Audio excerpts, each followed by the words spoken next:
May our Father, Messiah, and the Holy Spirit be with us. 1 Samuel chapter 13. Saul was years old when he began to reign, and he reigned in 2 years over Israel. Saul chose 3,000 out of Israel. 2,000 were with Saul in Michmash and the hill country of Bethel, and 1,000 were with Jonathan in Gibeah of Benjamin. The rest of the people he sent home to their tents. Jonathan defeated the garrison of the Philistines that was at Geba, and the Philistines heard of it. And Saul blew the trumpet throughout all the land, saying, "Let the Hebrews hear." When all Israel heard that Saul had defeated the garrison of the Philistines, and also that Israel had become odious to the Philistines, the people were called out to join Saul at Gilgal. The Philistines mustered to fight with Israel 30,000 chariots and 6,000 horsemen, and troops like the sand on the seashore in multitude.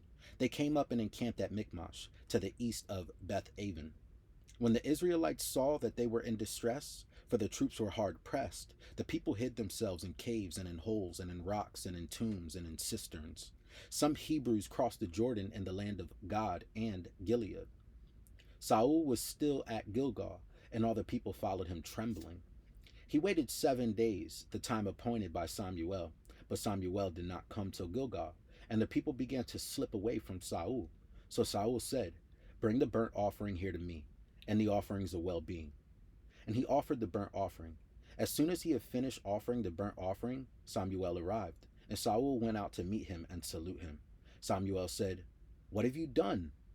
Saul replied, "When I saw that the people were slipping away from me, and that you did not come within the days appointed, and that the Philistines were mustering at Michmash, I said, now the Philistines will come down upon me at Gilgal, and I have not entreated the favor of our Father in heaven. So I forced myself and offered the burnt offering." Samuel said to Saul, "You have done foolishly. You have not kept the commandment of our Father in heaven, your God, which he commanded you. Our Father in heaven would have established your kingdom over Israel forever, but now your kingdom will not continue. Our Father in heaven has sought out a man after his own heart, and our Father has appointed him to be ruler over his people, because you have not kept what our Father in heaven has commanded you." And Samuel left and went on his way from Gilgal. The rest of the people followed Saul to join the army. They went up from Gilgal toward Gibeah of Benjamin. Saul counted the people who were present with him, about 600 men. Saul, his son Jonathan, and the people who were present with him stayed at Geba of Benjamin. But the Philistines encamped at Michmash. And the raiders came out of the camp of the Philistines in 3 companies. One company turned towards Ophrah, to the land of Shual. Another company turned toward Beth Horon, and another company turned toward the mountain that looks down upon the valley of Zeboim, toward the wilderness. Now there was no smith to be found throughout all the land of Israel, for the Philistines said, "The Hebrews must not make swords or spears for themselves." So all the Israelites went down to the Philistines to sharpen their plowshares, mattocks, axes, or sickles. The charge was 2/3 of a shekel for the plowshares and for the mattocks, and 1/3 of a shekel for sharpening the axes and for the setting the goads,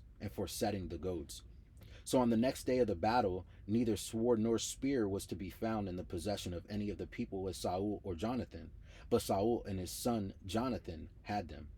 Now a garrison of the Philistines had gone out to the pass of Michmash.